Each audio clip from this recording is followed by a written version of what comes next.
Hello, everyone. Hello, I'm Consulting. Welcome to the finals of CoMIS 2023. You have 20 minutes to present your solutions. The presentation is an open round and judges may interject and ask a question as they chose to do so, and you must respond. Kathleen and I will give you time warnings when there are 3 minutes, 1 minute, and 30 seconds remaining using the papers.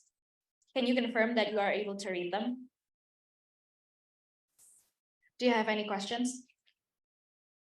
And your time starts now. Good afternoon, everybody. We here at WAM are so excited today to be able to present our solution to you, which centers around improving life one tile at a time. But first off, let's meet our team here. I'm Austin Kell, I'm a freshman. I'm business unspecified major. Hi, I'm Angel Tung. I'm a sophomore MIS major. And I'm Matthew, a freshman radio, television, film major. All right, so going directly into today's agenda, we will be first looking at the case context, where the problem lies, our solution for that problem, our implementation plan of that, and finally our risk and mitigants. So diving straight into the case context, what better way to find the case context than to look at the teams ourselves? First, let's start off with Kelsey from our design team. With that, we know that she has articulately had to count every individual tile, causing that to be a very pain point for every single new design, especially when custom designs are becoming more popular and therefore more complex. This has caused very time-consuming and time consumption with that. And similarly, we're moving on to Susanna, our shared services team. With our shared services team, she has to manually put in the data entry from the spreadsheet to the NetSuite. And with this also, once again, has a lot of error for human errors in data entry. With our third point, Holden, and our sales team, he has constantly been telling us how he needs quotes from different stages of the processes. Oftentimes, these quotes can come in as soft quotes, which is needed earlier on, and then hard quotes, which are needed when it's more formalized and finalized. But with that, quotes take so long to get that we lose experience and we lose opportunities on potential leads and potential projects. And finally, our beloved CEO, Jonathan. I quote from him, he wishes for a better, faster, more automated, scalable for his company, while not necessarily hiring too excessively. So with that, we go to our mission. To set up a precursor to our solution by first disclosing to you our mission here. Okay, this is the bread and butter behind everything. We have a philosophy here at WAM Consulting, which centers on restructuring versus replacement. So again, when we're dealing with innovation with constraints, right, a big part of our strategy in innovating was not the obvious move, which is to scrap whatever isn't working, but instead to find ways to accentuate and improve what isn't working, and then incorporate it into a greater overarching solution. And so a big part of this was not replacing anything that is not functional, but instead restructuring and reorganizing. And that includes our pre-existing investments, right? So this will make sense later on in the context of the presentation, but any time spent on current software was very valuable to us. We wanted to retain as much of the legacy systems that were already in place as possible, and then incorporating them into our solution as well as we could. And also, any time that was invested in our shared services team, which you'll understand how we're repurposing their role later on down the line in our solution, which Angel will talk more about here.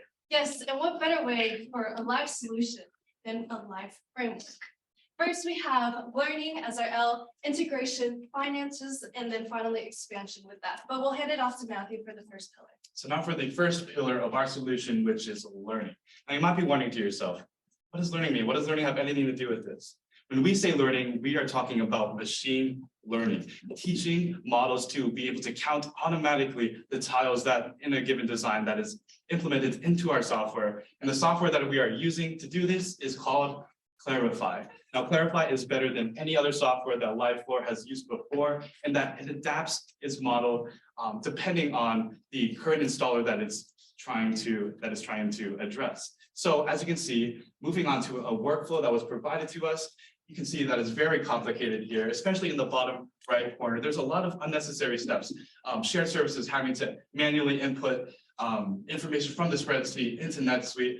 The installer partner being kind of a bootleg to the entire quote process, essentially, reviewing counts that the design team has already made.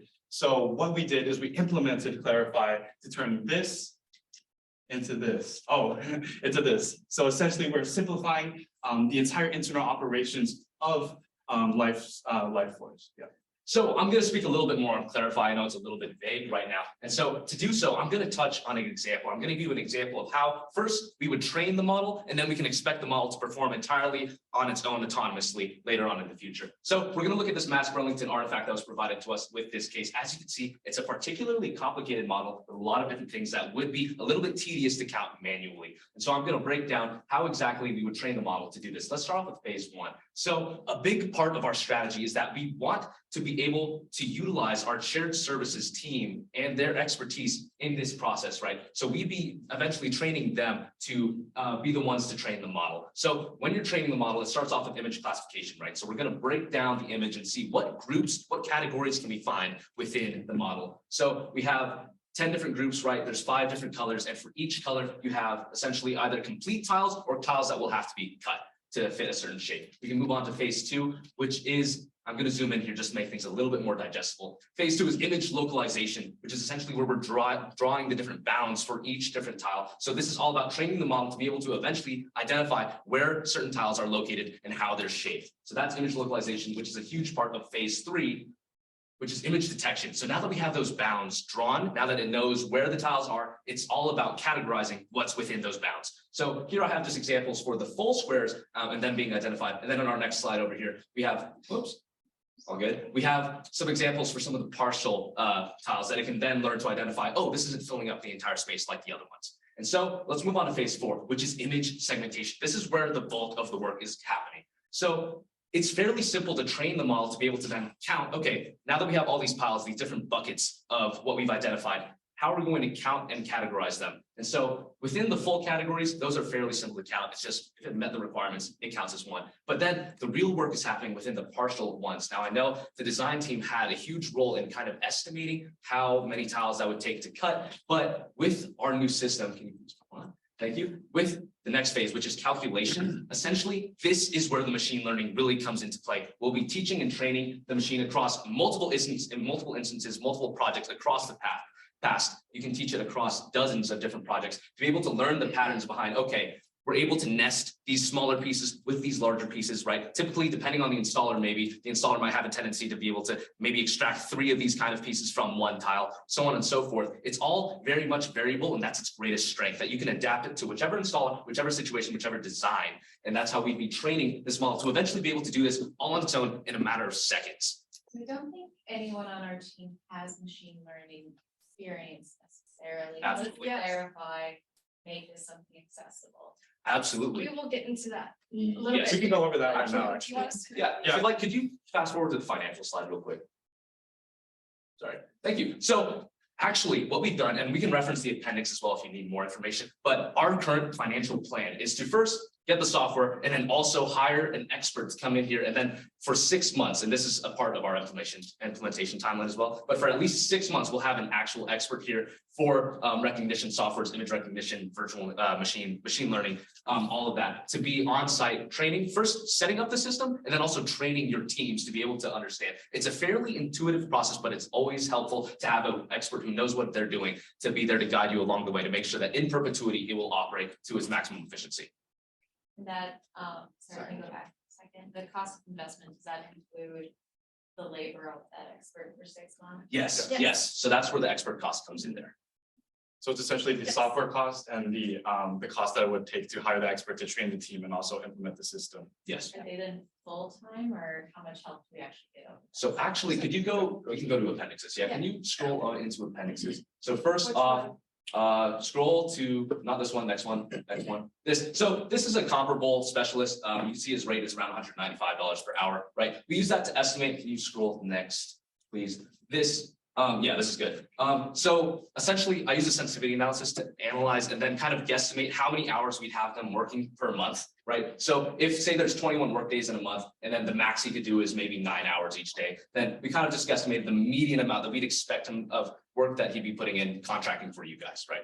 And so with those days per month, then we were able to, cross-reference that with our $195 per hour price tag to then come up with that number, right? So for 6 months, this is the kind of volume of work that you could be expecting from the specialist. although this specialist is still one time, like we are able to, we allocated only right now, we have cost of 68,000 or so. And so with that, we understand that you guys have a budget of 100,000 for cost. So we have that like a little bit of a buffer in case y'all want like to continue to hire a specialist full-time or continue on with this specialist.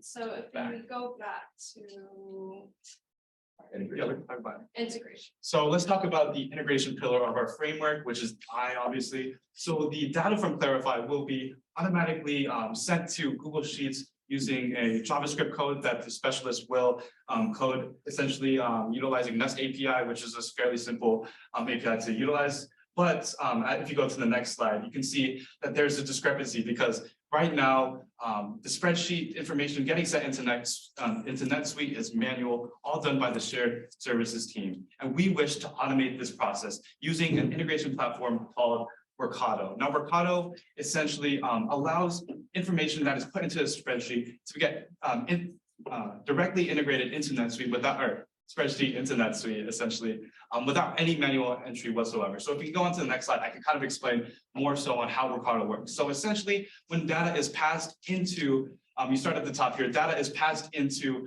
the spreadsheet from Clarify, that populates a row within the spreadsheet essentially, and that triggers the automation within our Workato to pass this information directly into NetSuite. This would include tile count, tile quantity, different details like that, and essentially after that action is done, the finalization stage would take place where the shared service team can kind of make sure all the information is accurate and also add supplemental information if needed, like shipping costs, the data on the site, information and stuff like that. Yeah, and so back to the financials, again, we also estimated that on average, usually per year, you're missing out on around 20-ish projects per year, just according to the data that you guys provided. I can again show you that in appendices if you need, but if we use that number, 20 projects per year that we miss because of late sales quotes or delayed project proposals, and then multiply that by the profits from each project that we miss, we come out to a grand total of around 220 grand, just in money that we'd be reclaiming from those lost projects. And then so when we take the 220 grand and divide it by cost of investment, we come up with a whopping ROI of 300%, which sounds massive, and I understand that, but that's because we'd like to mention that with our cost of investment, this is the baseline. This is kind of the introductory phase again, and we're expecting you to maybe have the expert on for 6 months, and that's not a recurring transaction. The recurring transaction is the yearly cost of software. So What did you assume on the yearly cost of software? How many licenses, like how much does it cost? yes, So that would entail 2 licenses. You can go, Mr. K, if you go to the appendix, Austin, it's like the third slide. No, next one. Yeah, this one. you can go over it. Yeah. Okay, so at the very top, you can see how we kind of estimated our cost of the software. So the monthly charge for Clarify, the professional module, is $300 per month. And then the monthly charge for Workato, I'm gonna admit, we tried to get a quote from them. We couldn't get an exact one. So we used one from Zapier, which is it's a near equivalent to Workato. And we got around $50 per month for that. So that comes out to over $4 grand per year in just expenditures on the software. Yes. For one license? So that's for both the Clarify, the AI. Like, so if we have 5 people on the team who want to use this Oh yes, license. this allows for unlimited users. The Clarify allows for unlimited users, and so does Workato, because of the professional plan. They Yes, allow that. it's organization wide essentially Yes. for every organization. So this is a license to be used. Yeah. What kind of data is stored within Clarify and how are they protected? So essentially, the data that's stored into Clarify is what's called a data visualization model operator, which essentially the count of the number of tiles that Austin was saying essentially. So that is stored into an operator value, which is then set into Google spreadsheets. And it's a safe transaction in terms of that we directly integrated with our own API using the JavaScript code that we. But Clarify only it holds the count of the tiles, but it doesn't hold the additional details of the projects, right? Yes. No, it doesn't. Yeah, it doesn't, but we can clarify, specifically, we're kind of constrained in terms of the types of tiles that we had access to and like we're able to understand. So we just categorize them by colors, but you can categorize them even further within your design, and we can have our model essentially identify these specific tiles if you put it in your design and implement it into your design as well. And in terms of pricing, we understand that NetSuite already has like a lot of that function as well. So we want to still like utilize NetSuite with that. Yeah. It's just like a helping hand as well. Yes. Yeah, so. Yeah, no financials. Okay, so going on into our last pillar of expansion, we like to take a step back and think about Life Force company values. So we understand two of their company values include people and collaboration. So with that, if we look into the left section here of internal growth, we will be training and working alongside of the shared services team with our installers. And we understand y'all have many installers, but Clarify will help tailor towards each one of those. But essentially what will happen here is like we're not replacing the roles of people, and we're not just displacing them and outcasting them, but rather we're having this allocated time to be able to work on different roles and different projects that they may have and to be able to better use of their time. And with that though, while we are still learning and teaching them just technological skills and working on that, and in addition to their team collaboration skills, which will like benefit them in the future, in the longer run, in the world, right? So then it's kind of like teaching a man how to fish, you feed them for a lifetime. So if we move on to the right of increasing scalabilities, this supports the core values of innovation and excellence. By providing innovation, we're able to automate and also be able to just be able to collect the data and streamline the data to be able to have a more efficient and effective way to provide to our customers and our clients, right? So with that, it doesn't matter how many clients we are taking, we're still providing the same quality and excellence for this in a timely manner. So with that, we'll go into our implementation timeline. As you can see in the first 2 weeks, we'll be focusing on implementing Workato into the system between the spreadsheet software and the NetSuite CRM. So with that, we're just like kind of like leading into that. And in our first month, we can see how that's when we bring in the specialist trainer.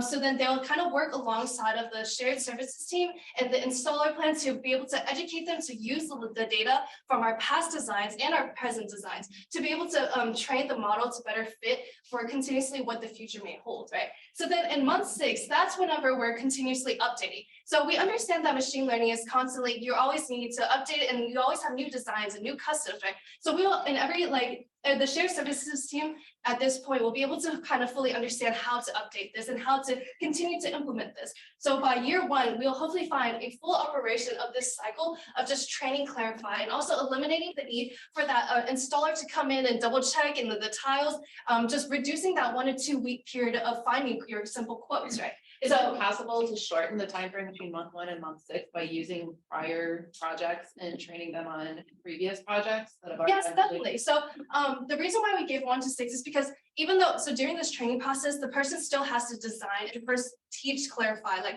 how exactly to identify using the image identification. And then So essentially this process would, from implementing, because we do need a larger data set of information to kind of teach the model exactly how it works. So implementing previous projects and whatnot, implementing previous projects will allow for, through that 1 to month 6 period. That's what we'll be doing. it's like creating a buffer kind of. Essentially. We're just like overestimating a little bit to make sure that the machine has enough data.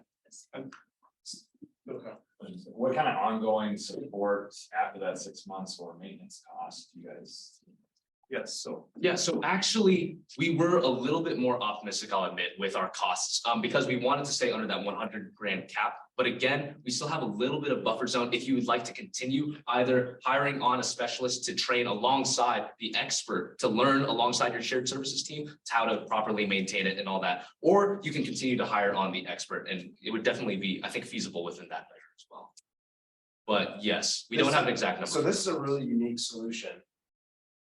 On the machine learning side, is there any examples of other companies that have done something like this where they've taken that Clarify and done that image recognition? So I'm going to actually touch on that. Actually, there is another software that's comparable to Clarify. It's called Amazon Recognition, right, with a K. And a lot of companies use that for much, much higher tier work, which is like analyzing faces and then collecting data on people. Whereas with these diagrams, these are way simpler than like a person's face. And so it's definitely plausible that this could be applied to that. It would actually be significantly easier to train a model on that, considering that other companies have been able to do it with facial recognition and all that. What point in this implementation timeline do we get to stop checking the work of the machine? So if you're assuming that, over a year we're missing 18 projects, when do we actually start having more accurate estimates for timely estimates? We don't have to do that manual process. Mm-hmm. So ideally, actually, with this machine, it's really dependent on how much data you really like to push through it. We were expecting that by month 6, it would be reliable and possibly even, exceedingly reliable. But again, this is really about if you'd like to pipe through all of your previous projects through it, then it would be pretty precise, but it's really up to your own discretion how much data you like to shove through it. But the more that you do, the more accurate it is. And it's really dependent on how efficient your specialist is and also how efficient your team is in inputting and training the model. And essentially the industry is changing so much that we want to be adaptable, and that is built into our model, where essentially if you go with different installers, if you go with different, if different circumstances change, our model can adapt and apply these everything that it's learned throughout the time. What's the biggest risk? Right, okay, so going into our risk and mitigants. Yes, so the biggest risk, I'd say, is the future industry changes, right? And so as we know, the flooring industry can be very volatile, right? Different installers, if you guys switch whoever you're sourcing your tiles from or whoever you're having install it. The biggest strength of this model is that whatever happens that changes, you can update the model, you can continue to train it and learn it. And that's where it exceeds the capabilities of the current software or the current formulas that you guys may have tried in the past, where it's very rigid and unflexible. And your time is up.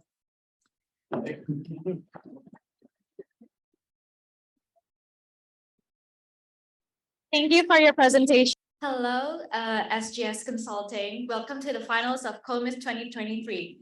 You will have 20 minutes to present your solutions. The presentation is an open round and judges may interject and ask a question as they choose to do so, and you must respond. Kathleen and I will give you time warnings when there are 3 minutes, 1 minute, and 30 seconds remaining using the papers. Can you confirm that you are able to read them? Do you have any questions? Nope. And your time starts now. All right, everybody. How are you doing? My name is Tyler Goodwin. We're SGS Consulting. My name is Nicholas Sato. I'm Julia Soma. And before we begin, I'd just like to thank the CoMIS board and liaisons for inviting us back this year and facilitating the competition. We really do appreciate it, as well as all the judges being here today. We appreciate your time and consideration. What we're presenting to you today is our solution for the life floor case. First, I want to go into a little bit of the agenda for the presentation. We'll start with a little bit of background about the company and the case we were provided. We'll move into our research on that case and the solutions that we've developed. We'll go into the implementation schedule, how we'll put that plan into effect this calendar year. And finally, we'll talk a little bit about what we anticipate the cost being, as well as how we project the return on investment. So LifeFloor is a Minneapolis-based company. They offer solutions for aquatic flooring, and they specialize in flooring that is non-slip. It is resistant to chemicals and it is padded. So they offer the cleanest and safest flooring options in the market.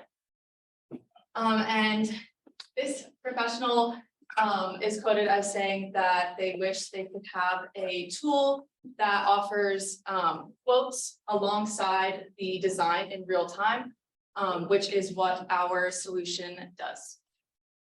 So we've identified 3 main objectives that we try to aim with our solution. The first is providing a centralized solution for creating more efficient, faster, and more detailed designs in order to minimize invoice quote lead time. This goes hand in hand in reducing product waste and generating optimized layouts to not only minimize the lead time, but also minimize overall costs. Lastly, we aim to improve the internal workflow or project management that the company uses in order to maximize the throughput that the company is able to produce. So we've established our objectives from the case, and now we've developed a 3-part solution in order to meet those objectives. So first, and what we believe is most importantly, we want to optimize the tile layout strategy, as well as develop a further takeoff estimation platform that'll be more efficient workflow for the company. Additionally, we want to meet that quotes wishes. We want to generate accurate quotes with heightened efficiency, and we want to do it in a way that's adaptable to changes, as opposed to having to go back and redo quotes based on changes in the design.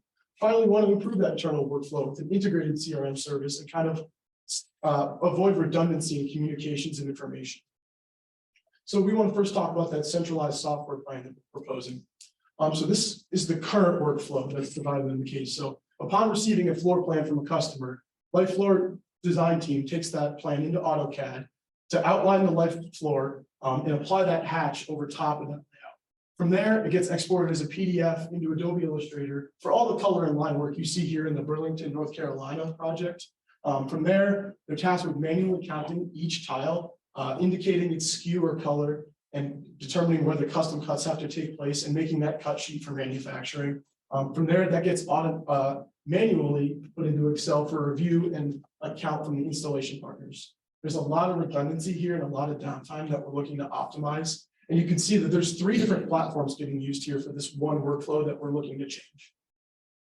That leads us to our solution. So the main real problem that they're encountering is not having great takeoff estimating software. For those of you who don't know what takeoff estimating is, it's basically everything that's required to complete a civil engineering process. So it's a automated and standardized way to figure out how to complete a certain civil project. These are the key features of the software. And the main thing we want to focus on is the M² cloud, which allows for collaboration across multiple devices and departments all in real time.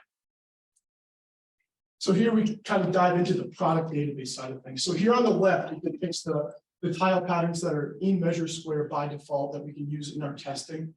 That said, what we aim to do is allow LightFloor to implement their own creative proprietary designs and layouts that can be used in future projects, all at the click of a button.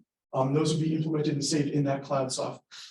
From there, we can utilize the product database menu for like those design possibilities and maintaining our constraints. So everything's going to maintain that 24-inch square constraint tile, as well as we can specify our waste add-ons. So right now, the company's average 10% of extra product goes out to the installation so that they have a little bit of wiggle room on the job site because it's hard to send an exact amount. But we can optimize the cut sheets that we're making for the manufacturing floor, as well as the layout to minimize waste on the project as well.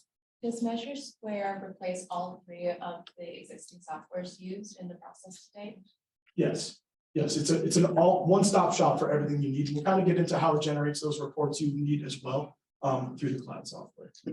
I have a question in terms of custom imagery. So if somebody wanted, a picture of a forest on their splash pad, how would this software accommodate a design like that? Yeah, so we'd be able to, all the ones that are basically within your database already can be implemented for tracing just the same as your normal workflow. And we could, for custom projects, upload the similar workflow as well. So if you have an image or if you have an SVG file that you've uploaded, that can be used just the same. It's very similar to AutoCAD, so it's your design team should already be fairly familiar with using sort of a CAD software. And it also incorporates sort of more Illustrator elements, so it's really a one-stop shop and combines everything, even like themselves. So this is our proposed solution workflow, how we're going to make that efficiency. So we're going to get that same floor plan from the customer on their end, nothing changes in what they're providing. We're going to implement that into the MeasureSquare software. And most of the work is done for us. So like we were just talking about, we're going to have to specify the details, right? So if there's any custom work or the regions in which we're going to want to implement the specific tiles, that's the kind of thing that the design team will be able to just select the region in which they've traced. So they can have the inventory of different SKUs and implement that right onto the design, as you can see here. From there, it'll output automatic counting of tiles and inventory needed. And then that can be sent just the same as before to the installation partners for review and counting. Question on this, on those images, some of those images are protected images from clients. How does the software overlay security on top of some of those images to protect that? It would be just as secure as using AutoCAD or Illustrator. It's no different. Currently, the workflow is using Google Drive. Similar cloud infrastructure, we don't see a big difference in the workflow there. I would actually argue it's probably better because you're not going across 3 different platforms and you're not exporting and then someone else is importing. It's just all in one centralized location. You can see when people are accessing it, who's accessing it, and it's all in a closed system. So can we limit the access to it? Yeah, you need a license to use the software. So whoever has the license are the only people who are able to sort of get access to you. And then permissions can be set where appropriate within the company. So you could limit it, you could use role-based security within the system Yes. to limit who could see it even within the system. Yes. So going to the sort of next solution that we really want to focus on is the layout automation and quote generation. So a really cool feature of this software is that it can automatically detect the most optimal solution and how to lay out tiles and whatnot. So this makes it really cool if you want to add drainage or a custom shape after you've already sort of created an initial design, and all of this updates in real time. So it allows you to try multiple layouts, grid layouts, materials and patterns, and you can test them all in real time and do a cost analysis of the different layouts to see not what's only best for LifeFloor, but also what's best for the customer.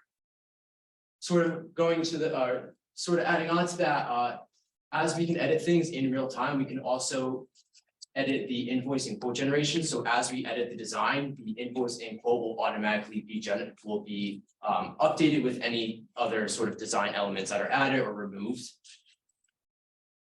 From running the simulation, we found that our quotes are 4 to 7% more accurate than the existing solution, while being faster to implement and make changes to. So during the design process, they may go through multiple design iterations. So before they'd have to manually go through that entire long design process. Now, as soon as they make an edit, the invoice, quote generation, all the costs and whatnot, all of that's updated in real time and vice versa.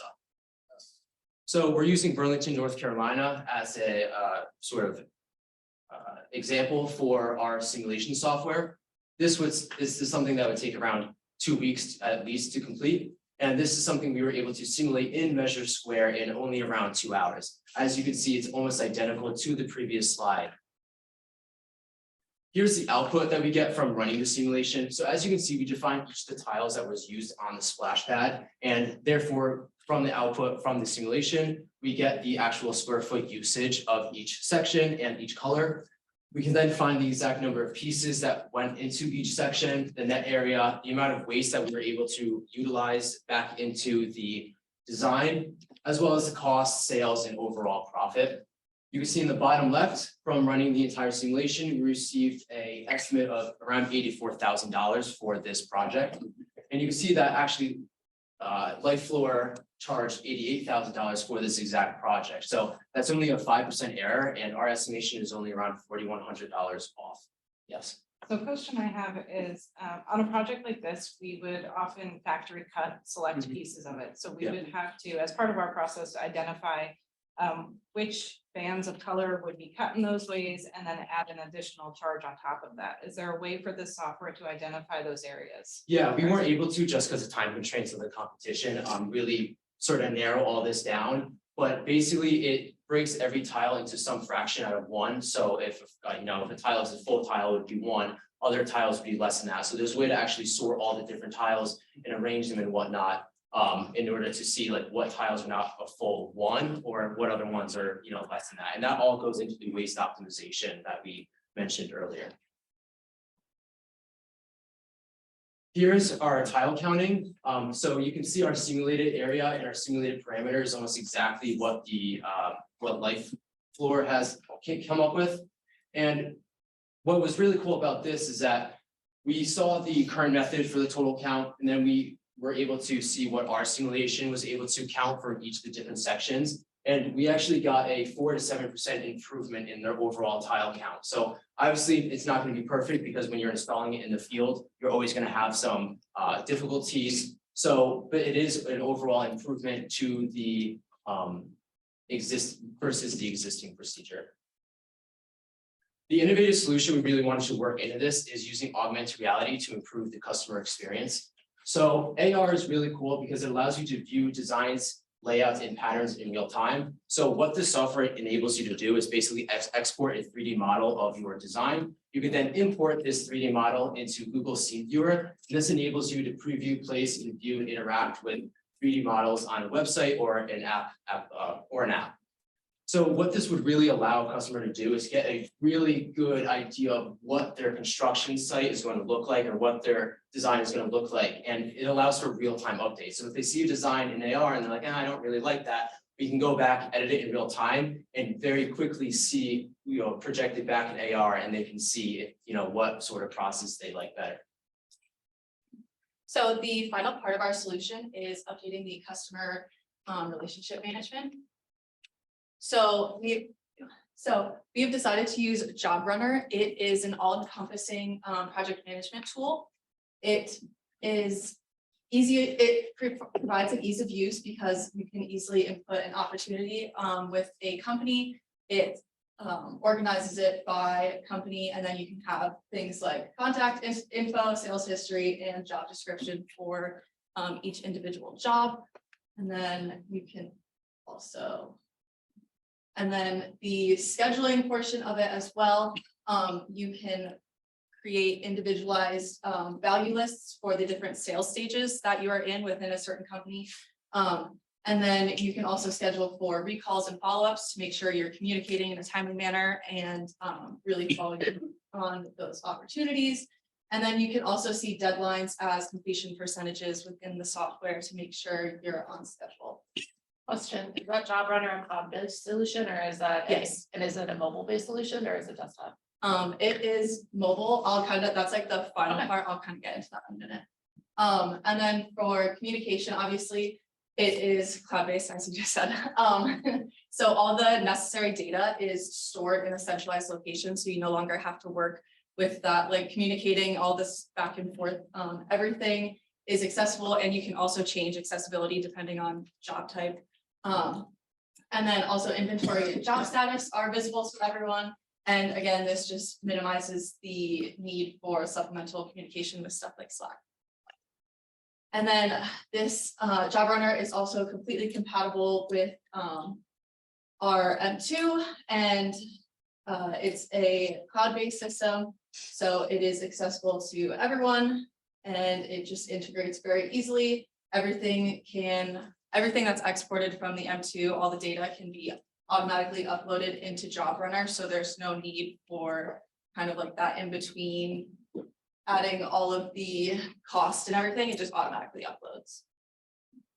Here's our implementation schedule for this project. So we plan on starting in May with just the software trial for the lead designer to start building out the workflow, how they really want the rest of the design team to start creating designs, as well as building out the pattern database and the tile database that is in the system. So once they become familiarized with the software and sort of create a workflow for the company of how to use the software, then we can move on to the design team, pushing out to the rest of the design team, have them do the training and meet with the sort of lead designer, and again, inputting more product information into that centralized database.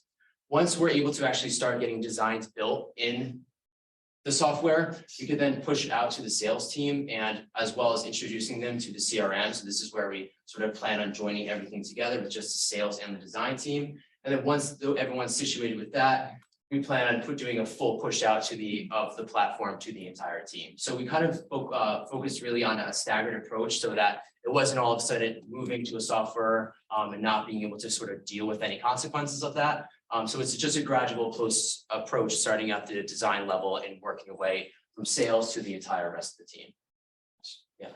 So after we build out our patterns within the software tool, we have many design partners that are not within our company, but share similar processes to ours. Would it be possible to share that with those companies?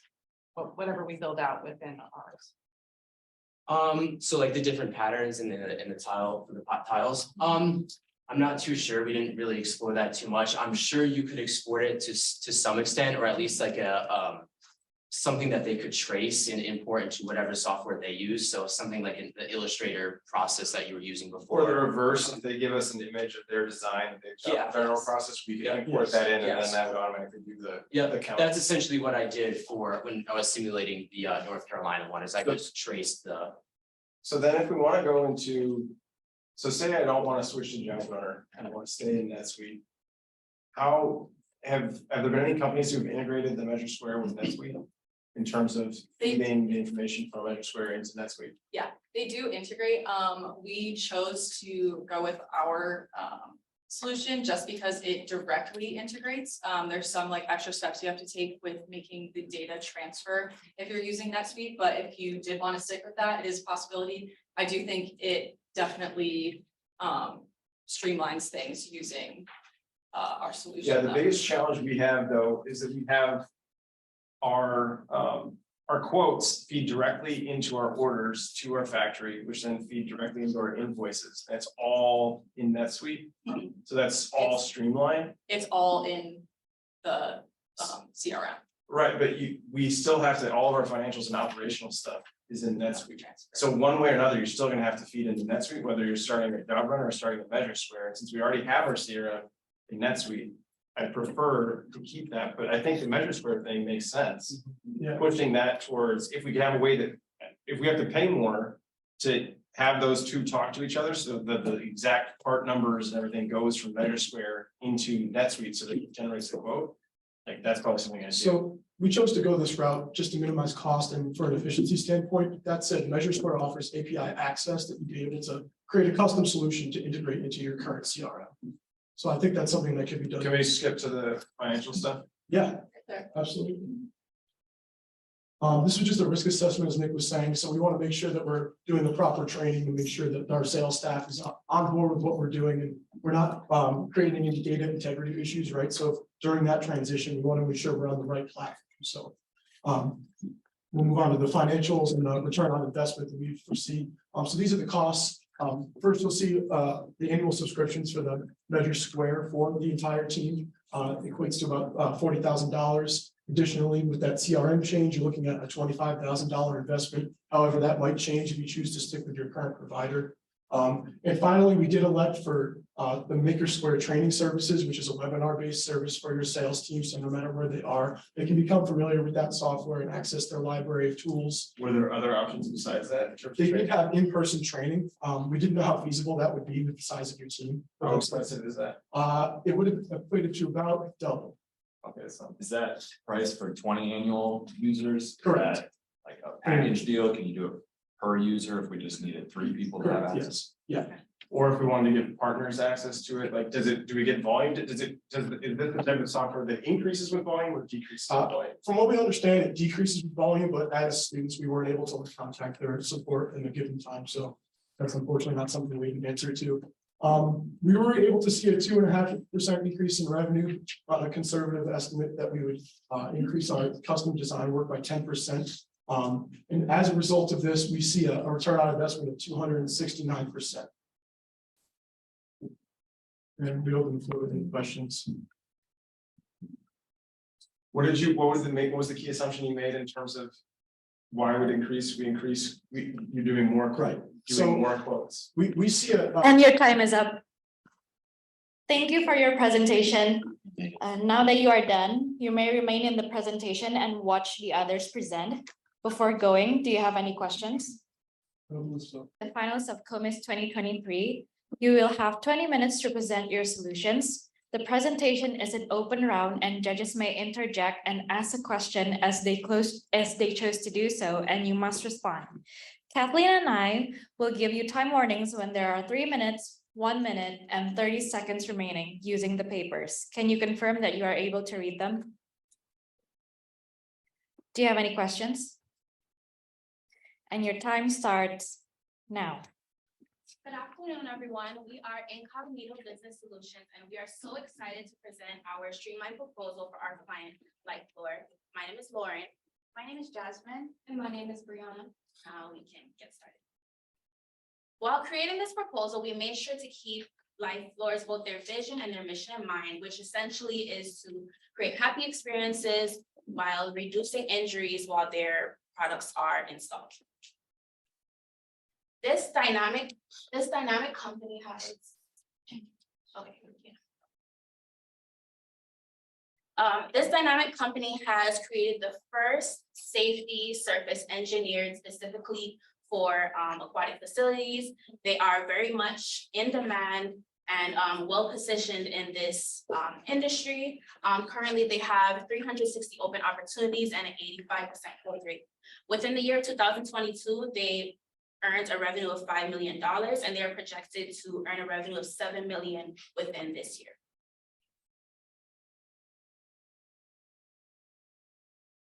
All right.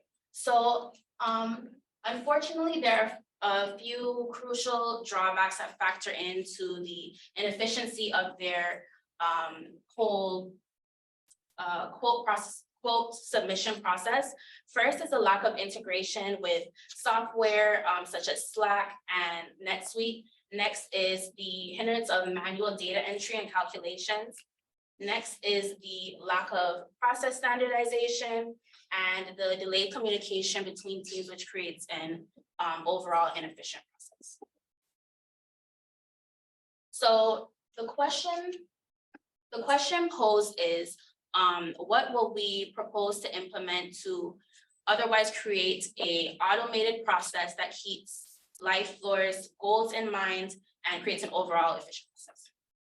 Now we will hear from Jasmine on the alternative solutions. Thank you, Lauren. So for our first alternative solutions, we're going to be presenting something that would tackle our manual data entry problem. We're going to be comparing 4 different products, which include Azure, Google Cloud, Amazon Web Services, and Oracle Data Integrator. To judge these, we'll be using ERP, also known as Enterprise Resource Planning, workflow orchestration, affordability, time efficiency, and data storage capacity. Of the factors used, we believe that ERP and workflow orchestration would be the 2 most important, considering ERP balances various different business functions in one software. Workflow orchestration would also very much assist in the automation that LifeFlore would like to have in many of their different calculations. And that would be something that would make things more easier when it comes to creating quotes. Of the 4 solutions, we decided that Oracle Data Integrator would be the best. Considering that we have 4, we have measured a few risks, and our secondary backup plan would be Amazon Web Services, because in comparison to Oracle, it meets ERP and workflow orchestration the most out of all of these solutions. But because Oracle has a more extensive capabilities for ERP and workflow orchestration, we decided that Oracle Data Integrator would be the best choice. I'm so sorry.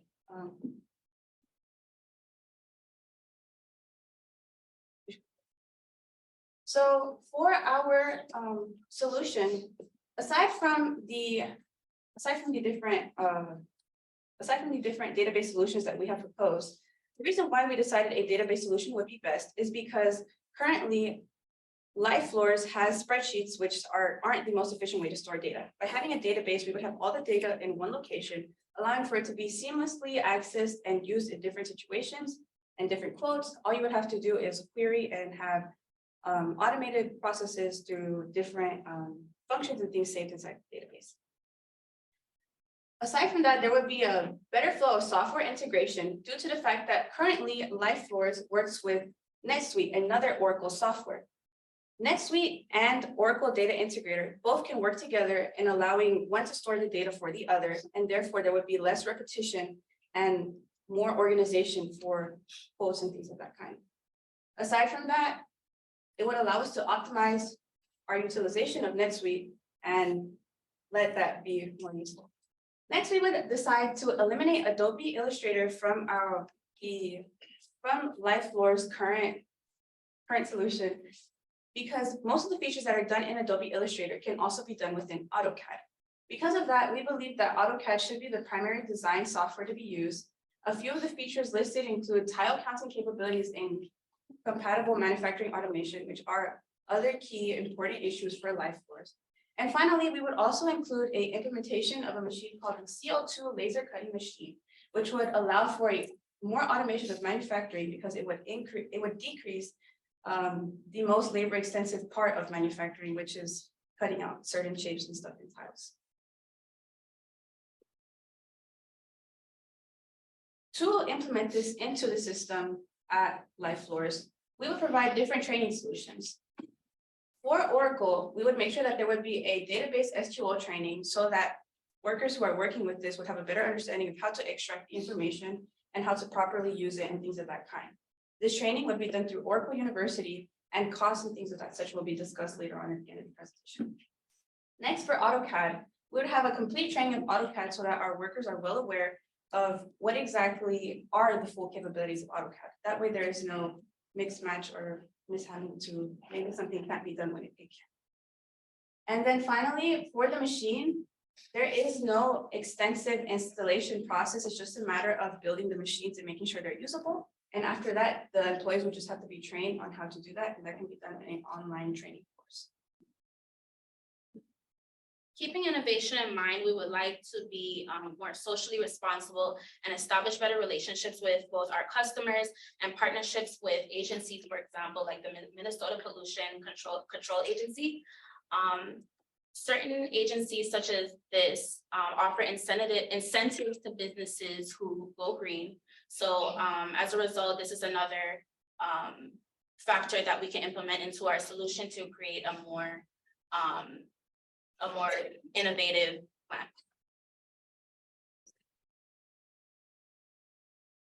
Moving on, going back just for a moment. Yes. Can you tie in how either which particular element of your overall proposal or how all three of them contribute to this initiative? So I believe one of the things that we realized was there's a concern for Oracle and whether machines would waste their resources. So even though this like machines are targeting the automation that we would like for Oracle to continue to implement, this would be helping in that there isn't as much of a waste, considering that by being more responsible with our resources, we would be not as wasteful. It would be better for the company as a whole, and aside from that, they would be wasting less resources. So this would be very important for the design process, especially considering that there can be certain cases where there has to be custom on-site. And we can also use leftover materials from the machine that's cutting to offer on-site cutting, and that does depend on the third-party installer as well. So to restate, it's the machine component that really contributes to this. Yes. You don't need benefits for Oracle. Well, at that point, Oracle is more so data and for processing books and things of that kind. So that's more so related to sales than it is towards management.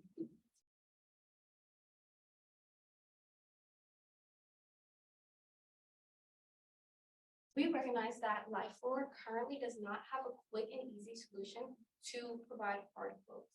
In order to help address this innovation with constraints, keeping in mind that Oracle does have limited employee headcount, we have proposed a formula to standardize how payments, how the tile rates are calculated. So this formula includes the payment rate, which is decided by the customer, is decided by the payment method of the customer. And then we also include a complexity surcharge. This factors in how complex of a pattern or design Oracle actually, it's not Oracle, Life4 actually has to create. Then we add an additional custom design fee if custom tiles do need to be created. And that is up to the discretion of Life4 because they have their own labor intensive metrics that would help them understand what is needed to increase that revenue for design. This is the current workflow overview for Life4. It's a bit antiquated and it doesn't necessarily meet all of the needs that they have encountered as they have grown. This is our proposed restructuring of the workflow. As you can see, we have made NetSuite the centralized platform.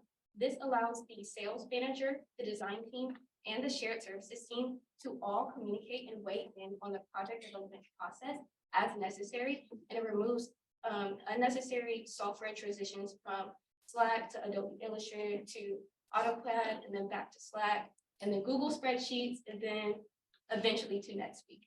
So this streamlines that process by removing a lot of the unnecessary software. Something I would also like to point out is that AutoCAD is actually equipped to count tiles, to automate the tile counting. I would describe the solution as the count as you go method, which is another address to the innovation with constraints. Currently, Life4, they do not have the capacity to manually count tiles for each design. That is contributing to their current bottleneck. However, if we automate the tile count using the count as you go method by using different line types in AutoCAD to delineate the different types of cuts needed, then we can use the quick select tool that is already built into AutoCAD to search for objects and then count and import that tile count into NetSuite. From NetSuite, then all the posts will be generated using that proposed formula. Another interesting point is that NetSuite can automatically provide this quotation, but what Life4 has currently experienced that anytime they need to make adjustments, they've had to go and create a new order on NetSuite. By using Oracle, we have addressed this issue because if updates need to be made, they can reference the database and then update their order as needed, as opposed to creating an entirely new order, which creates more strain for each team involved. In this picture, is NetSuite communicating bidirectionally with Oracle then? So NetSuite and Oracle, the database communicates with NetSuite. So NetSuite would basically be the API that sends requests to the Oracle database, and the database in Oracle stores their requests, and then it sends that information back to NetSuite to have that in a displayable format for the user. So they are bi-directional. Can you talk about your assumptions of how to set up your database? That's something that we have included into the training. Yeah, setting up the Oracle database is something that would be introduced within the training. That's a matter of how Life Floors feels the need that they need to have their orders and stuff organized, because this could be something that extends from prices and things of that sort all the way to inventory and how those things are labeled within. But that's something that is taught within the training, and it becomes basically expandable to suit whatever way Life Floor would like that to be structured. Or are you assuming the Oracle solution would be a fully hosted solution?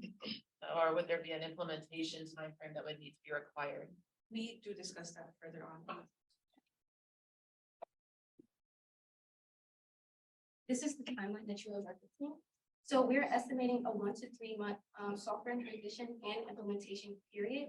I want to emphasize that this is a scale for 9 months, with major emphasis on the first 6 months. The first 3 months of that 6-month period is the implementation, software transition, and training. But we have also factored in an additional 3 months for troubleshooting in case the original implementation doesn't exactly meet the needs that the LifeFloor team has encountered. This way, they are able now, with the knowledge that they have received from training, to better optimize how they are using Oracle, NetSuite, and AutoCAD, and they can then move on to a fully optimized solution in the 7 to 9 month period, which will show measurable growth as our KPIs that we have mentioned in the next slide.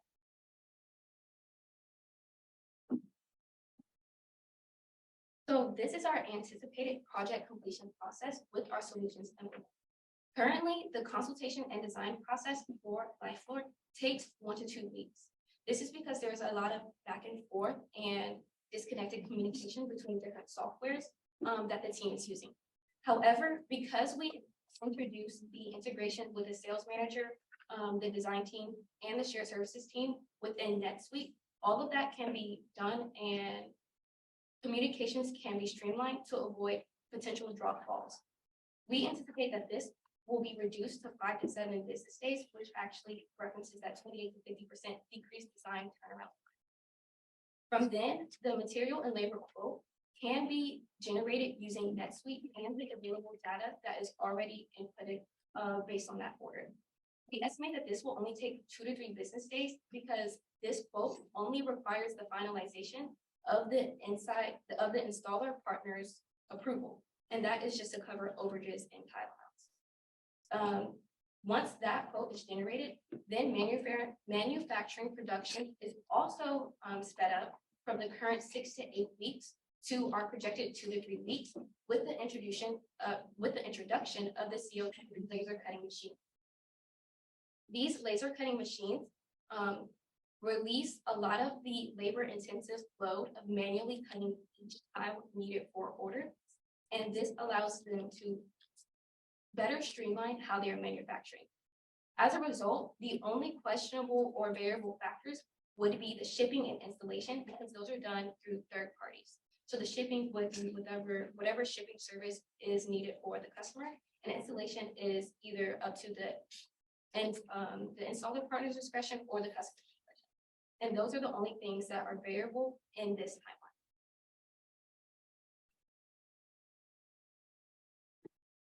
Keeping innovation in mind, once again, we propose an internal shadowing program, which will be optional and give employees within LifeFloor the opportunity to advance their skills, well acclimate themselves with their other fellow employees. We can offer a certificate, and it promotes the scaling of the business as well.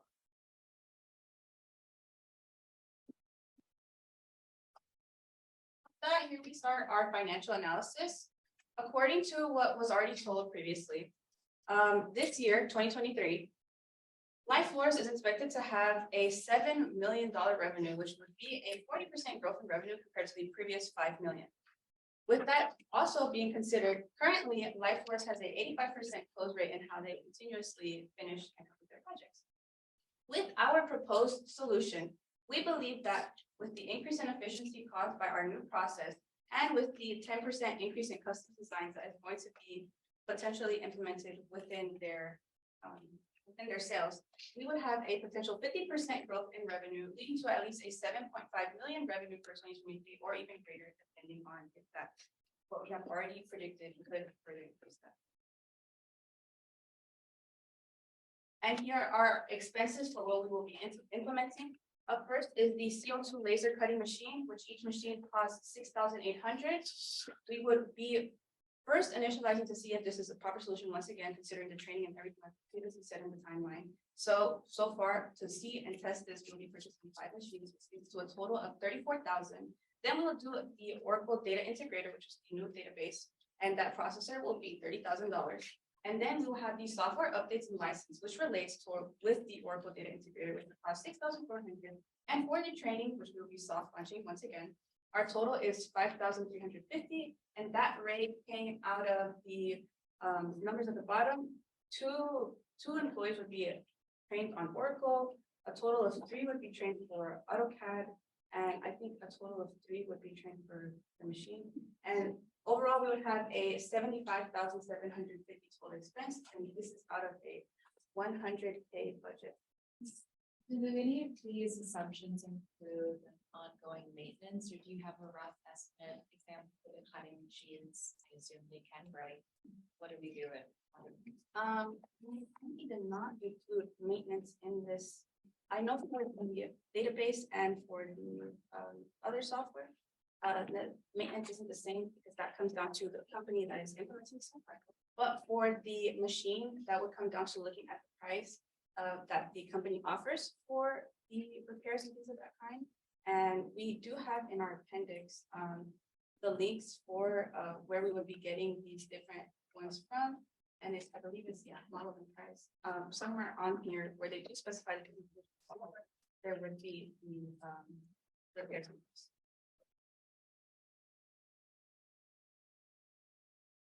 Any other questions?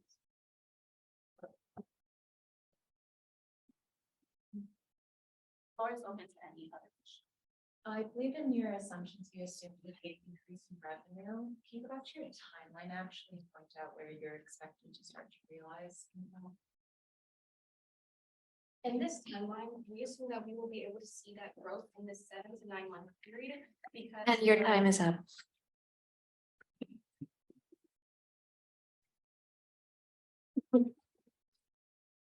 Thank you for your presentation. Now that you are done, you may remain in the presentation room and watch others present. Before going, do you have any questions? Again, thank you for your hard work.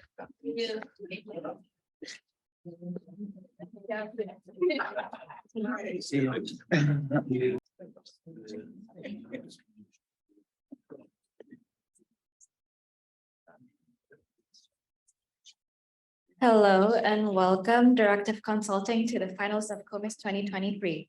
You will have 20 minutes to present your solutions. The presentation is an open round and judges may interject and ask a question as they choose to do so, and you must respond. Kathleen and I will give the time warnings when there are 3 minutes, 1 minute, and 30 seconds remaining using the papers. Can you confirm that you are able to read them? Do you have any questions? And your time starts now.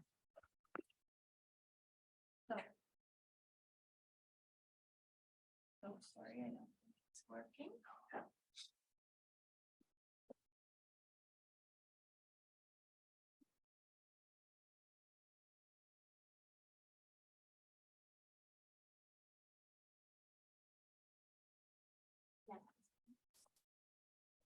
So right now your company is like a car with manual gears. It's pretty hard to use sometimes, it's inefficient sometimes. So we want to change that from manual to an automatic gear. Dear Board of Jury, ladies and gentlemen, let me present you my team, Reka, Ákos, and myself, Kira. We are Directive Consulting and we are here to show you how to change from manual to automatic gears. So let's take a look at the situation right now, which is without optimizing its business processes, LifeFloor will not be able to scale its operations, and it will hit a $10 million revenue ceiling by 2026. However, with our strategy, the company will be able to create a holistic and integrated ERP system supported by AI analytics and machine learning tools, so that it will be able to optimize its business processes and enable scaling. With just 3 easy steps, the first one would be a quick win, where we want to extend the already existing NetSuite system with the NetSuite CPQ module. The second one would be creating standardized modules for the custom orders, where we want to use AI data analytics to discover patterns and make these modules based on them. And the last one would be to automate tile counting with machine learning based computer vision software. With this, the company will be able to reach and save and expand capacity by almost 15% in the next 3 years. So how would all of this look like? This will make a holistic integrated ERP system with the extended NetSuite modules and the NetSuite system, with a data analytics solution and a machine learning computer vision solution. And it would solve the problems of manual data entry, because once you enter the data into the system, it would be available everywhere. It would also solve the lengthy quoting system and processes. And lastly, the manual tile counting. But how does this all look like in our analysis? So in the analysis part, I would like to show you the main insights, the current situation and the way of thinking. So first of all, let's see the current situation. You have 2 main problems. The project management is inefficient, and also there is a lot of manuality in your current business process, in the internal one. Also, there are such an external factors which are influence your opportunities, just like hiring capabilities, the budget limitations, and also there is a huge demand from the market, which makes a pressure for your company. So these are all of influenced our way of thinking, and that's why you need a solution which is scalable and automated and in line with the current situation problems. So first of all, let's see the key details in connection with the 2 problems. So at first, we already know that the PM module is under launching, so that's why it would solve your problems in an easy way. And with our further recommended tools, it would be able to optimize your internal processes well, because it's providing easy communication and collaboration with the external and the internal stakeholders as well. And also is providing an up-to-date status for each of the projects. It's okay.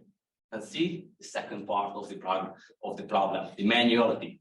The manuality has 2 key features. The first is the counting. The second one is the data entry, and it has a huge effect on the design team and the shared services as well. We have to tackle this issue. We concluded that the inefficient technology is behind these factors, and also the process optimization is in a really weak level. So that's why we have to focus on this.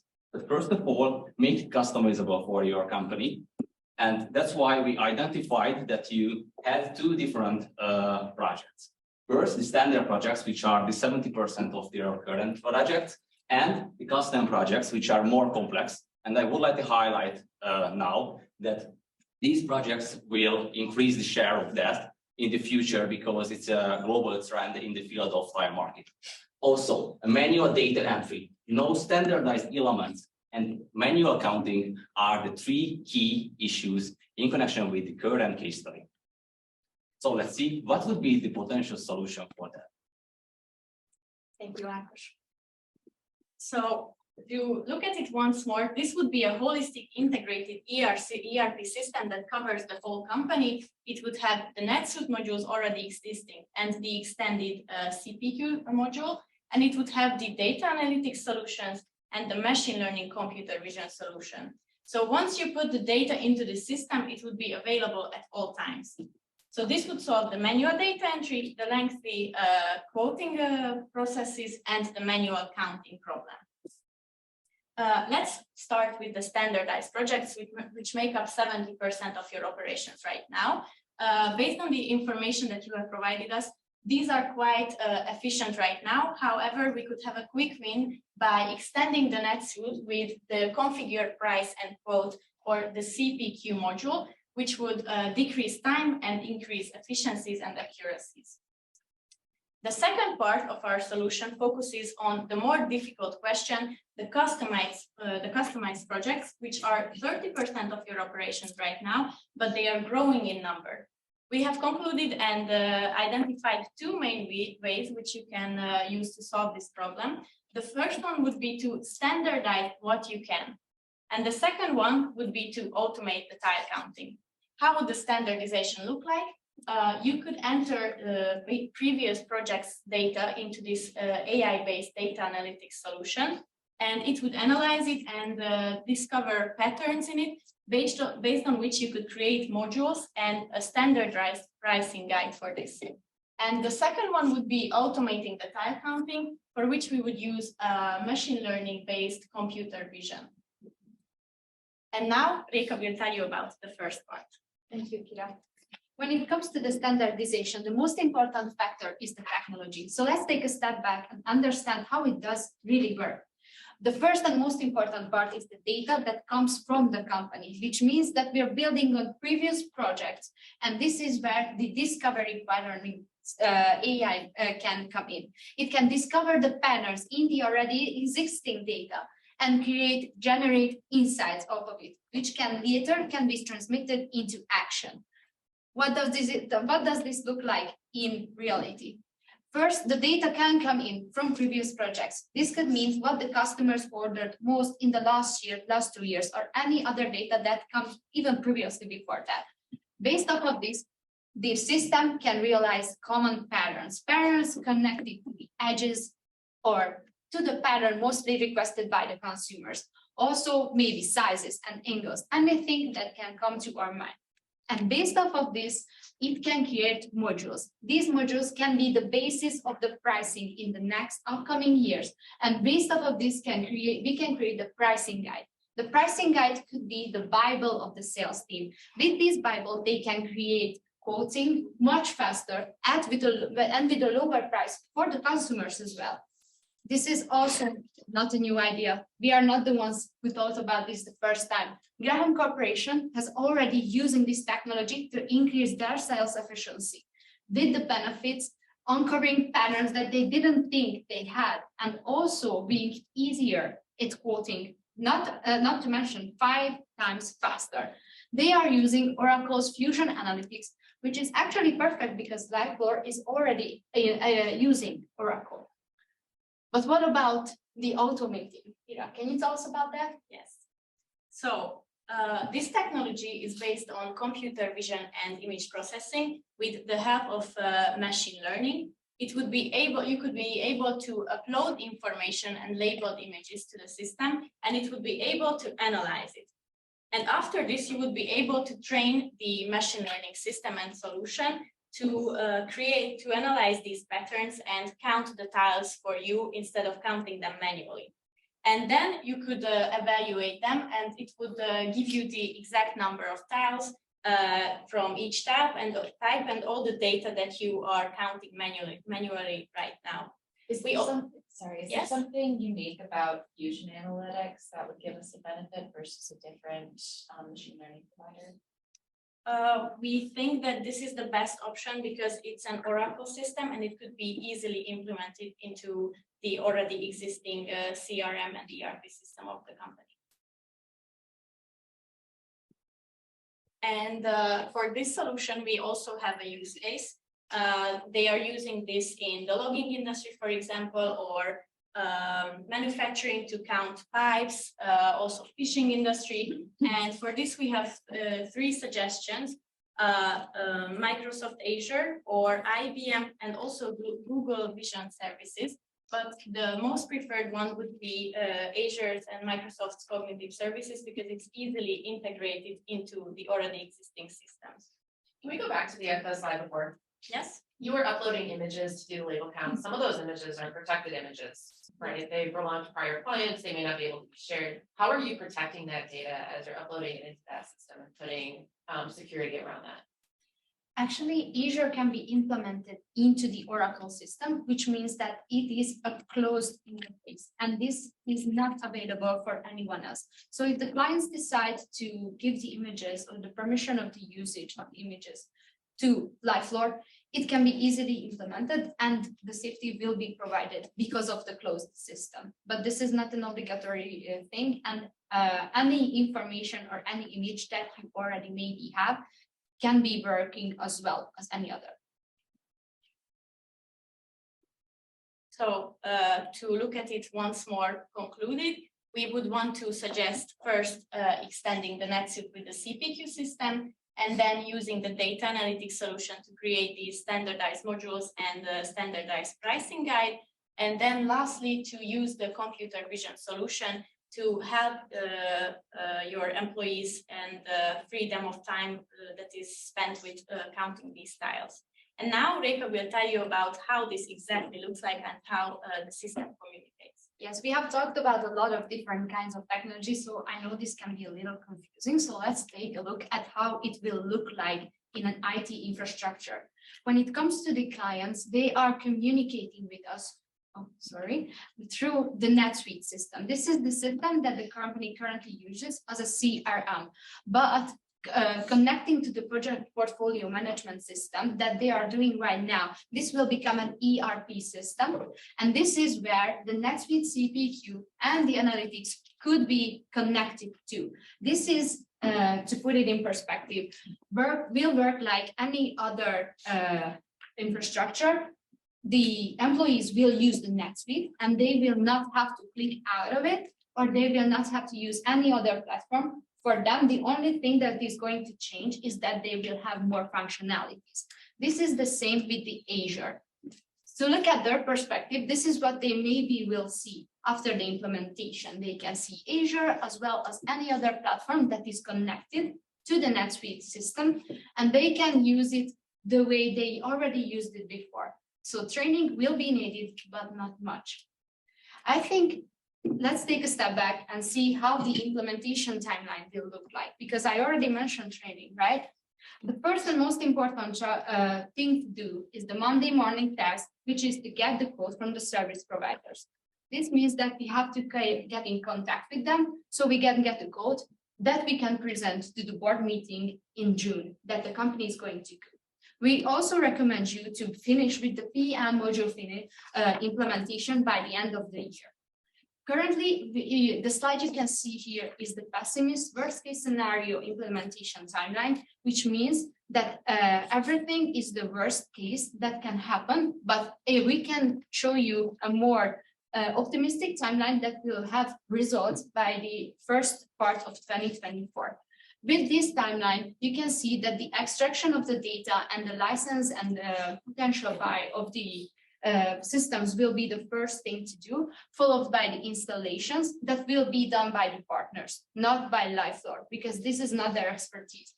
Also, we calculated testing periods to make sure that the system works efficiently before the training periods. In case of the computer vision machine learning system, the testing period will be longer because the machine learning system needs time to deliver the information and learn as much time as it can get. After this, the training of the employees can start so they can know how to use the systems. And from the second part of 2026, everybody can use the system full time. We have gathered several risks throughout our analysis, from which I would like to highlight the most potential one, which is the existing models maybe not fit specifically to the company's portfolio. In this case, we would recommend to work closely together with the partners so they can create a more efficient and more fit portfolio for LifeLore. What about the financials? Let's see the financials, and it will also focus on the pessimistic calculations. We already have information about the current budget, and that's why we concluded that we have to create a solution which is really cost effective. Our solution is OPEX and CAPEX balanced because due to the fact that CAPEX is mainly about trainings and installations. And OpEx is mainly about licenses, which is providing an opportunity to the company to planning their costs in the field of these systems. On the other hand, we already speak about capacities and manuality, and that's why here is an opportunity for a firm to focus on the surplus capacity, which remains thanks to our strategy, to other things. So that's why we calculated that this almost 5 full-time employee is working almost 10,000 hours in a year, and we can cut down it by almost 15%, and that's why it's providing an opportunity to increase the revenue as well, because more capacity means more time to generate more revenue. So that's why it would be really beneficial. But let's see the other. Yeah, Is sure. the overall cost match your, I believe, more pessimistic timelines? Is it about 100K until 2026, or what's the timeline here? The timeline. Yes, this is the more pessimistic. We have a more optimistic version, but we like to calculate with the more pessimistic phase. So we make sure that during the long time of implementation, everything will cover. But you don't expect us to start, if we go with the pessimistic timeline, we wouldn't actually see those savings in time until 2026. This is the safest option for your company, and this is the more viable one. But if you would like to get a minimum viable product right now, that's why we can providing an opportunity which is a little bit simple than the current strategy, and it also needs much more cost right now to invest in to the capex part. So yeah, basically that's the solution. Can you get to the costs? Yeah, sure. Rika, please, can we go to the backup slides when we compare the base case scenario with the last one and the before that? Yeah, sure. Okay, so here you can see the pessimistic scenario. Sorry. So at the top of the slide, you can see the pessimistic scenario, which you can see also in our main slides. And the optimistic one needs more capex because we can launch the Oracle system, the AI-based Oracle system, 1 year early than the plan. So that's why this would be increase the cost. Do you have the breakdown of the costs? Yes, sure. Another one. Can we detailed cost breakdowns? Sure. So here you can see the detailed costs. These are all of these in unit of US dollar, and this is the current table from my. And what are your assumptions in terms of these breakdowns of costs, in terms of how many users we would have? Our main assumptions was calculated by the limited data. So that's why we doesn't have enough information about your previous revenues, your and also the cost breakdown. How many? But I guess my question is, for these cost assumptions for these products, are you assuming we have 1 license or 20 licenses or? We have calculated with 50 users. 50 users. Okay. Yeah. Yes, 50 users. So it's a bit over calculated. So yes, this is the reason behind that, and also it's focused on the three key problems and key 3 solutions as well. So can we go back to the main deck if you have no further question in connection with the cost? Yeah, go to the next slide. Okay. I buy this. Go to the next one. Okay. So essentially if we make these investments, what actually go to the aggressive timeline or the optimistic timeline. All right. As you can see with this timeline, we will start the buy and extract data process right away. And we will also count it that during the test period, the training would already commence. So the full usage can be started from end of 2025 or even earlier, depending on the needs of the employees, on how much training they need to be comfortable with the system. And your time is up.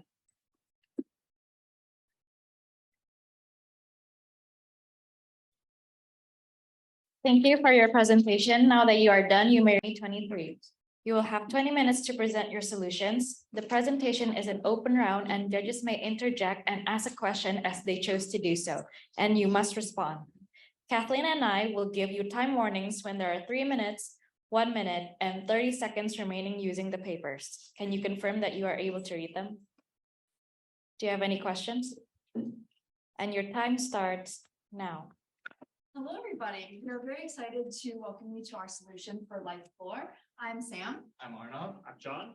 And let's get started. So for our agenda today, we're going to go over the overview, problem, our 2 solutions, as well as impact and financials. But first, Life Floor is a tile company that specializes in locker room floors, pools, splash pads, and resorts. They're all over the different continents, all over the world, and there's not a ton of competitors in this industry because of their innovative technology. With this, they're having trouble with manual data entry and disorganized processes that are leading to errors and time delays in their data processes. But let's take a look at some of our specific pain points. The sales manager has to wait very long times for turnarounds and has to manually enter the data into 2 different places, NetSuite and Slack, for every decision that's made, even when changes are made. VP of Design has to manually count all the tiles and accommodate complex design and recount every time something changes. And shared services must manually input tile counts and then redo everything all over again when changes are made, and then input specific customer data and specifications every time an instance is created in NetSuite. But I'm going to pass it off to Arnav for our first solution. Thank you, Sam. So beginning with our deep learning model. Deep learning is a branch of artificial intelligence that uses neural networks to take raw data and convert it into meaningful outputs that a business can use to improve its operation. Can process large amounts of data and of any type. But a key differentiator of neural networks and deep learning from other AI systems is its ability to learn through training by feeding it historical data and becoming more and more accurate over time.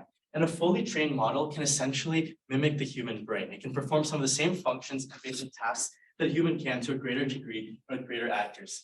Now, how does this apply to Life Floor?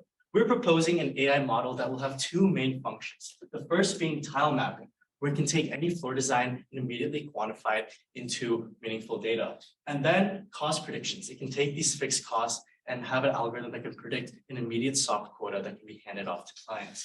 Both of these models will use training, supervised training, meaning giving it historical data of past projects, past quantities and costs. And then over time, it will optimize and become accurate, and we can deploy it to work with clients. So starting off, let's dive deep into our first function. So computer vision based tile mapping. How this will work is that the designers will take their finished CAD design and input the image of it into the algorithm. And the algorithm will analyze it to extract key features. So for example, it can identify the color using hex codes, the shape by analyzing the boundaries of the organic flow of the different pixels. And then using this, combining this information, compute the count of the square tiles, the number of custom tiles, as well as other complex requirements such as inlays, overages, and other design requirements. Now, this might sound like a lot, so let me help you visualize this. This is the computer vision in action. So let's take this sample floor design. A 3x3 matrix will go and analyze the floor design and iterate over and over again, looking at the specific pixels of the red, green, and blue color values. And after iterating over multiple times, you can extract these key sample outputs. For example, not only the colors, but the number of total square tiles, the number of custom counts, as well as additional metrics, and figure out the best approach to reduce waste. So on this design, what are these numbers coming from? It's like, there's clearly are custom cuts for Limelight. Yeah. Sorry, could you repeat the question? So you see how you've got those custom counts there? Mhm. The Limelight has all squares, but no custom counts, but we're clearly gonna have to custom cut some of the Limelight. Yeah, so this was like more of like arbitrary numbers, just to give an example of like, we didn't like. You didn't actually do it. No, This is no. an example. This is, yes. Just to clarify, this was just arbitrary numbers, that we kind of pulled from some of the artifacts that were in the case. Okay. Yes. But they will be accurate. And after taking these outputs, we can input into the next function of the AI model, which is cost prediction. And this is the exciting one. So the first thing will be these fixed costs that we just found from the computer vision model. And the algorithm will have these other variables that we found that were important towards a project cost, such as the design fees, the installation costs, and the shipping costs. And putting this into the cost prediction model, it can compute an immediate cost and create a file that we can immediately hand off to clients and get back to them quickly. Now you might be wondering, how do we actually implement this AI model? So here's a projected timeline of implementation. So during month 0, the first step for LifeFloor will be to contract a full-time data scientist and a software engineer for 4 to 6 months. And invest into tools that they can use, such as Amazon SageMaker, and which we can dive deeper later in this presentation. During month 1, they'll onboard with LifeFloor, understand its functions, its services, the platforms that they use, and the data that's provided. And then during months 2, 3, and 4, they will actually build this algorithm. The first being the tile mapping one, and the computing the project quotes. And then during the latter 2 months, they will train the model. So feeding it all the past data that through all the years that LifeFloor has been functioning, and then having it optimized and ready to deploy within 6 months. Now you might be wondering, okay, it's been 6 months, we have a fully working model, what's next? Now there are some potential risks that we need to take into account. The first is the rapidly changing internal and external variables. So for example, let's take into account the procurement costs of supply chains because of international relations have increased. So it's expensive to get tiles from overseas. So how do we account for that? Or let's say the system is kind of shutting down, there's some sort of like code that needs to be fixed. How do we fix those issues? And so our solution for that is hiring a part-time technology specialist that will work, again, part-time. So they're familiar with the model, and they'll always be kind of on-call available to help assist with. So would this be like a contractor? Because I can't imagine someone actually be willing to work part-time when they can get a full-time job. So there will not be a contractor, but kind of over the next, like over essentially 10 months, we're estimating having a part-time technology specialist that could kind of assist with the debugging or anything. How do I get one? So there's hiring firms such as like TopTal that allows you to find engineers and Who want to work part-time? Exactly, yeah. Because there's many people that are available and willing to work part-time to get experience. And so taking a look back at some of the pain points that Sam mentioned, we can see that a lot of these are solved. Now the sales manager no longer has to have long wait times to deliver soft quotes, and he can actually deliver them with more accuracy. The VP of design and other designers no longer have to spend all that grunt work and that time manually counting tiles. And especially if there's a design request being made and changes, they have to redo that whole process that gets fixed. And the shared services no longer has to manually input the tile count because it can auto-populate into our shared databases, which we'll cover next. So just want to emphasize that this is just an example of how we can innovate, but innovate within constraints. This is not a crazy multi-million-dollar solution, but it's actually feasible and applicable to LifeFloor to implement and improve their services. So now, for part of the implementation process, you said we would hire 1 to 2 engineers to build it in-house. Yes. So yeah. And is the same type of search we could use for the part-time role? Exactly. So TopTal, TOPTAL.com is a great recruiting website that allows you to find engineers within technology. And now I'll pass it up to Sam to tell you about our second solution. Thank you so much, Arnav. So now we're going to dive deeper into how can we reorganize data entry to streamline these processes and fix the last of the pain points. Because as Arnav mentioned, even with AI, there's still a couple pain points left with manual data entry. And that's why we're introducing Flowloo. Flowloo is a project management software that will be integrated with NetSuite after the final bid is accepted. So to kind of give an overview of how this would work, you would use Flowloo with that back and forth client to sales manager to designer communication and managing the project overall. And then once that quote is finally finalized by the client, then an instance can be created in NetSuite for the ERP purposes of internal accounting and supply chain procurement. But first, before I get ahead of myself, does Flowloo even meet LifeFloor's basic CRM needs for a customer relationship management interface? And the answer is yes. It does everything NetSuite's CRM interface does, Plus, it does all the functions of Slack. So that means that we don't need Slack anymore for internal communications. We can do it all right through this Flowloo interface. Now, if it does all the same basic functions as Slack and NetSuite combined in the CRM, why are we using Flowloo instead of the combination of the two? And that's a great question. Flowloo eliminates the need for constant manual data entry and re-entry before the client finally accepts the bid. For example, it can allow you to autofill customer needs, designs, and specifications right from an intake form that the client will fill out themselves with the help of the sales manager. And it automatically updates project tasks and alerts team members based on any changing specifications that the sales manager inputs. And lastly, you can import those quotes that Arnav talked about and those quantities from that file directly into Flowloo, into that project channel to use at ease. So a question on that. Yeah. How are you protecting that data? Because a lot of that data is protected information. If you think about different projects not being able to be visible to people within the company, et cetera, and other, it's PII data as well in some cases. How are you protecting it? Yeah, that's a great question. I think from the research I've done on Flowloo itself, they do have a lot of protection metrics for protecting clients' data, and they have really good ratings on different like cybersecurity sites. But I would need to get back to you on a little bit deeper information onto that for specifics. Great.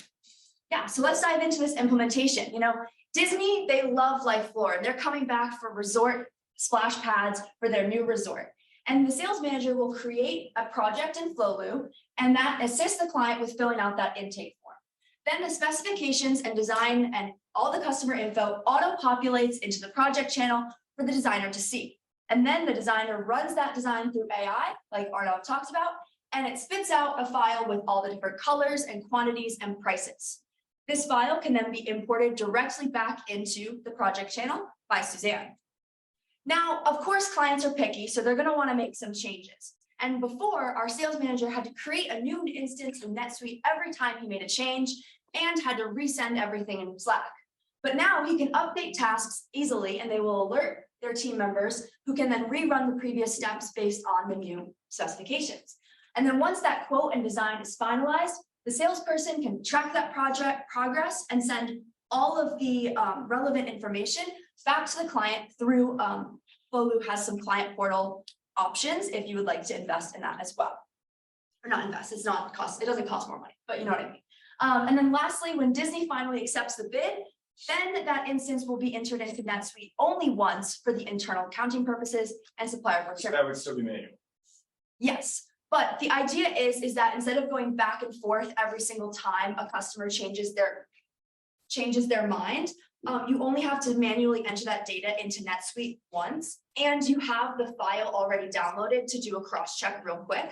And that will eliminate a lot of data entry because as there's a lot of back and forth between client, sales manager, designer, and then Suzanne, there's bound to be a lot of data mistakes. This makes it so there's only one instance of manual data entry into NetSuite. Could that not be automated as well somehow? I think that as Flowloo and NetSuite both are continuously innovating and continuously creating new integrations, Flowloo already has a lot of integrations, and there's How long has it been around? I think I would have to get back to you on that question. It's very highly rated and has a lot of background history, but I don't know the exact years. Oh, and real quick, there is a risk that employees won't adapt to the new CRM interface like what happened with Asana. And our idea is that we will encourage employees and communicate with them the tangible benefits to their time and value of doing what they love by using this new system and not having to re-enter data all. So let's get back to our pain points. Now the sales manager only has to help that client fill out the intake form, and everything is auto-populated. And if any changes are made, he doesn't have to create a new instance and send it in Slack every time. He can just make changes and it automatically alerts his team members. And our shared services does not have to manually input customer specifications, like if it's outdoors or what theme they want, because this comes automatically from the intake form on Flowloo and can be downloaded. And lastly, she doesn't have to manually re-record and record everything into NetSuite every time something changes. She's only got to do it once. And now I'm going to pass it off to John for our impact. Thank you, Sam. I may be a little biased, but I think we have something special here. In terms of the AI and the Flowloo, what we're really trying to do is help employees do what they love.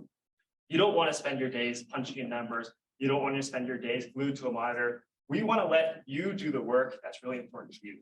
So for the sales manager, he currently can't trust the system. The turnaround time takes weeks or more. And there's a and fragmented project management system. Our solution is able to take everything and put it on one place. The project management system is solved, and he can trust that the AI system will give him the quotes when he needs it to have them be correct. VP of design does not want to spend her time counting squares on a monitor. Now she can spend her time actually designing. I think this is one of the most exciting things about the company's potential, that they're able to give these custom designs, and tapping into that is very exciting. Lastly, you no longer have to manually enter into NetSuite multiple times, and our automation systems just take care of that for you. The overall impact is that not only are your employees happy and more fulfilled doing what they love, but the customers are happy when they're able to get quotes when they need them and to have them be accurate and precise. The fast, efficient quote system enables a quick turnaround, and salespeople can focus on maintaining proper client relationships. This enables the company to expand in a meaningful way, taking on more projects at the same time, as well as when you're no longer constrained to wasting employee resources. I think that they will be able to reinvest in the business and do some pretty exciting things.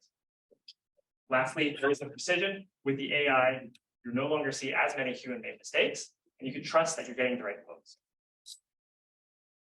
As I said, one of the most exciting things about this company is the custom projects, but they can be time intensive.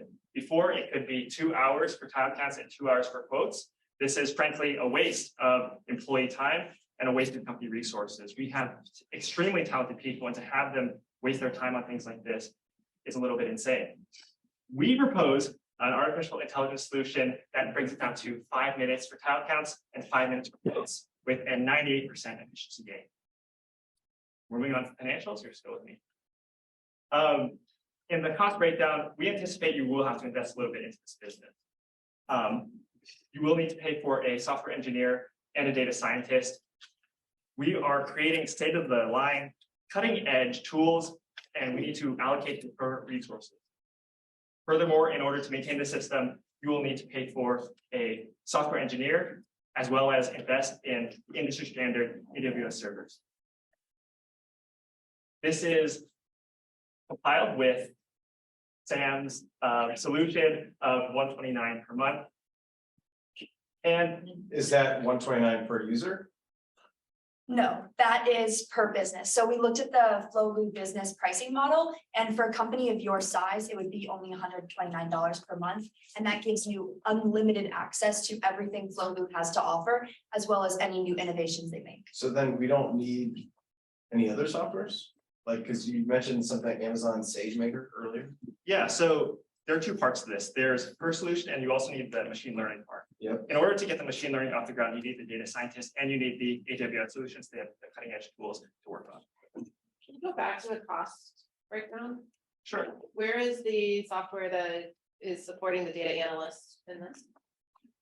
So you just said you hired the data scientist in order to execute the software. Yeah. AWS Oh, that's server. the AWS Yes, server. that's the Is your cloud data server. analytic. Okay. Yes. Thank you for the question. So this is looking at the payback period. You can see that you do need to make a little bit of investment into the company, but we estimate that the returns you will see will be magnified tenfold. We estimate a 3.5-year payback period. You can see in red, that's the initial cost, and you can see in green as you continue to. What did you use for assumptions on time savings and mistake savings? Do you have that? Yeah. It's in our appendix. We can get to that. Go to that. No.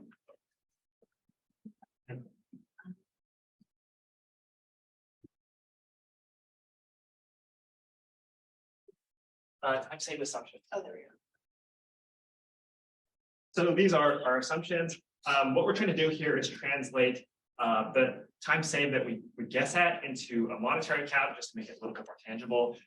So based on, I think it was Glassdoor data, we found the average pay was $25 an hour, and you saved 2 hours through our 98% efficiency model. And we averaged you at 30 quotes per month, but that is not super important. What's really important here is the time saved from the 90% from the 2 hours to almost 5 minutes. And then the 20,000 lost in mistakes came from the case, so we just did some algorithm, not algorithm, some algebra there. Okay, so you're actually underestimating our cost per employee is higher, and we do more quotes than that.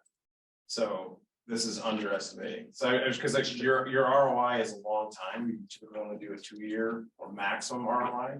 If you pay your employees more, you would save even more because their time is even more valuable. So I think that would benefit our solution greatly. Okay. So this may seem long, as you said, but not only are you investing in the company, you are creating a tangible intellectual property asset that is both valuable for investors and for employees. This bigger company advantage will translate into more revenue, higher company value. And your time is up.